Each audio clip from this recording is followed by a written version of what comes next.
Сәлеметсіңдер ме балалар? Ана тілі 1-ші сынып, 91-ші сабақ, заттың санын білдіретін сөздер. 1-ші жаттығу тақырыбы бойынша мәтін мазмұнын болжа, мәтінді тыңда.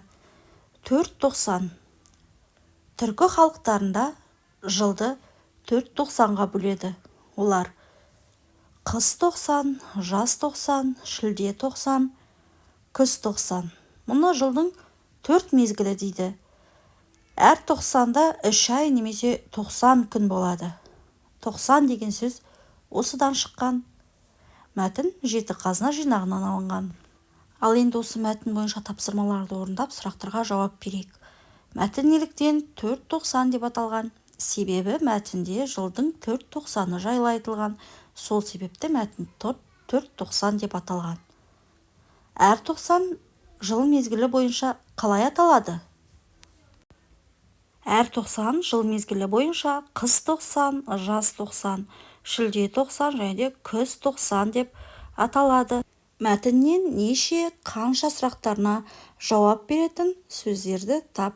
Яғни мәтіндегі санды білдіретін сөздер олар 4, 90, 3 деген сөздер.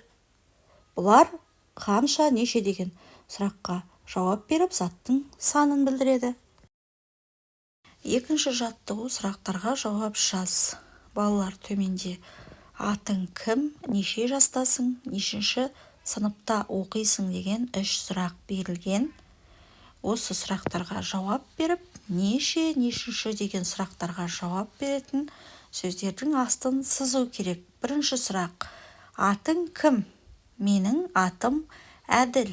2-ші сұрақ: неше жастасың? Мен 6 жастамын. 3-ші: нешінші сыныпта оқисың? Мен 1-ші сыныпта оқимын. Балалар, бұл жердегі нешінші сұрақтарына жауап беретін сөздер 6 және де 1-ші деген сөз. 6 неше деген сұраққа жауап береді. 1-ші нешінші деген сұраққа жауап береді.